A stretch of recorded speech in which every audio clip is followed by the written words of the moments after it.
2024年6月、藤井風はアメリカの名門レコードレーベル、リパブリックレコーズと日本人として初めて専属契約を交わしました。そして来たる9月5日、いよいよそのリパブリックからすべて英語リリックによるニューアルバム、プレーマがリリースされます。6月13日には、この新作アルバムからの先行シングル第1弾として8校がリリースされました。リパブリックレコーズからの世界デビューシングルという位置づけになります。この動画では新しい試みが満載の8校サウンドを紐解くとともに、藤井風が今いかに困難な道のりに挑んでいるのか、改めてその挑戦の意味を全力でお伝えしたいと思います。この動画でお伝えするポイントは以下の4つです。1、正真正銘の洋楽。2、奇跡のコライトセッション。3、導かれたレコーディング。4、歴史的挑戦の意味。では順に解説していきましょう。8校のサウンドを一言で表すとすれば、それは洋楽。J-POP 的要素がほぼ皆無なサウンドで、まさに世界デビューにふさわしい海外仕様の曲に仕上がっています。この曲の中核を成しているのがストリングスシンセによる4小節のリフです。音で聞いてみましょう。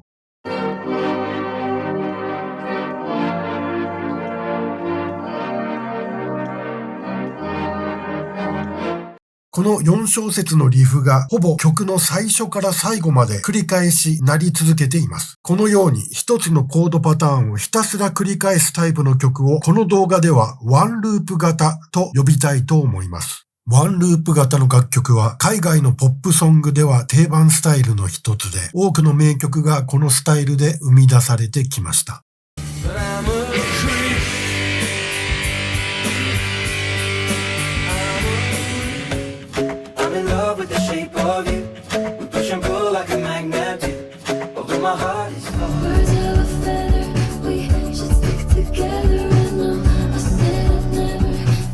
これに対して J-POP ではワンループ型の曲は極めて稀です。J-POP の場合、洋楽と比べて曲の構成要素も多く、複雑なコード進行を駆使したドラマティックな展開を好む傾向にあります。実際、藤井風がこれまでリリースした楽曲にも、ワンループ型の楽曲は1曲もありません。コード進行にフォーカスするだけでも洋楽的な特徴を持つ8校ですが、実は楽曲の制作過程そのものが J-POP とはかけ離れたかなり特殊なものでした。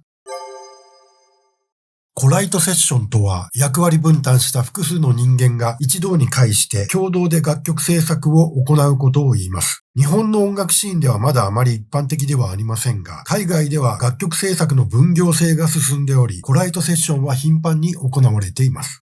8校は今から3年以上前の2022年4月にロサンゼルスで行われたコライトセッションによって生まれた楽曲です。参加メンバーは藤井風のほかトバイアス・ジェッソ・ジュニア、サー・ノーランの3名。トバイアス・ジェッソ・ジュニアはカナダのシンガーソングライターで、このセッションの翌年2023年のグラミー賞に新設されたソングライター・オブ・ザ・イヤーの初代受賞者となったまさに超一流のソングライターです。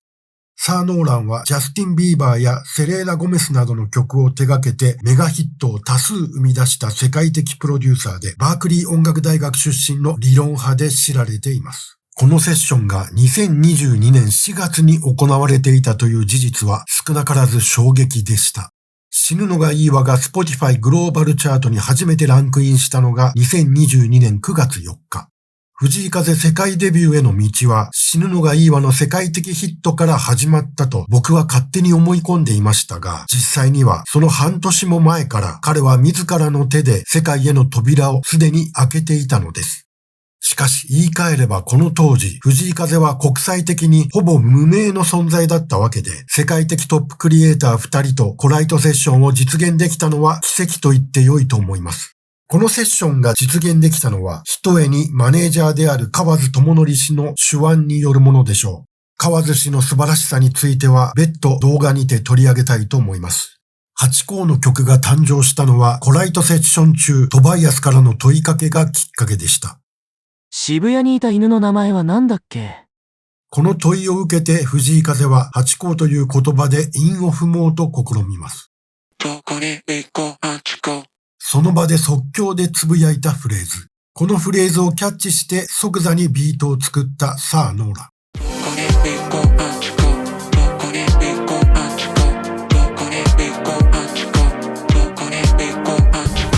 最終的にはさあノーランが作ったトラックとというボイスだけがある1分足らずのループに仕上げたところでセッションを終え、それ以降この曲が日の目を見ることはありませんでした。藤井風が突然この3年前のトラックに歌メロを乗せてきたのが今年の1月。自分の今までの常識を破るような曲があってもいいのかなとも思いつつ、この自分の今までの常識を破るような曲とは実はハチ公のことを指していると藤井風本人が最新のインタビューで述べています。その言葉通り冒頭で解説したワンループ型のコード進行だけでなくコライトセッションの中で作られたトラックに後から歌メロを乗せるというその制作過程そのものが過去の藤井風にはありえなかったものでした。その常識を打ち破って自分自身をアップデートしていく。そんな固い決意のもと誕生したのがこのハチ公なのです。ハチ公はレコーディング場所として東京恵比寿にある ABS スタジオがクレジットされています。これにも驚きました。当然レコーディングもロサンゼルスで行われるものだと思っていたからです。結果的に藤井風の記念すべき世界デビュー作品が日本人によってレコーディングされたのはとてもポジティブなことだと思います。ミックスを手掛けた小森正人氏は世界のトップにも全く引けを取らない超優秀なエンジニアです。とはいえ、なぜロサンゼルスでレコーディングされなかったのか、その理由は気になっていました。判明したその理由は運命の導きとしか思えないものでした。それは、2025年1月にロサンゼルスを襲った大火災。1月7日に発生してその後24日間も燃え続けた前代未聞の大災害でした。この時200人以上のミュージシャンや業界関係者が自宅やスタジオを失ったと報じられています。その影響は甚大で多くのレコーディングが延期や取りやめを余儀なくされました。結局、プレーマの残りのレコーディングはすべて東京で行うことになり、アルバム仕上げ作業はすべての楽曲を韓国人プロデューサーのイオゴンと共同で行うこととなりました。イオゴンは韓国のガールズユニットニュージーンズの世界的成功に深く関わった音楽プロデューサー DJ です。ディットやハイプボーイなどの大ヒット曲は作曲、プロデュースともにイオゴンが手掛けました。イオゴンもまたハチ公サウンドに新しいテイストを吹き込んだ功労者の一人です。明らかな打ち込みサウンドであるハチ公に生ベース、生ドラムを導入したのはイオゴンのアイディアでした。このユニークな発想には藤井風自身自分では絶対に思いつかなかったと称賛しています。熱心な藤井風ファンにはおなじみのベーシスト小林直樹。彼がこの曲のレコーディングに参加できたのはまさしくイオゴンのおかげと言えます。ちなみにドラマーとしてクレジットされているアレキサンダー・ソミンスキーはジャズとヒップホップを大胆に融合させた革新的サウンドで注目を集めるカナダのバンドバッド・バッド・ナット・グッドのドラマーです。近年ではケンドリック・ラマーやサンダーキャットのプロデューサーとして2度のグラミー受賞に輝いており、こちらも実はすごい人だったりします。このようにロスの大火災から始まって東京でのレコーディング、イオゴンとの共同作業、小林直樹の参加、様々な成り行きの連鎖がこのハチ公という曲を形作ったわけです。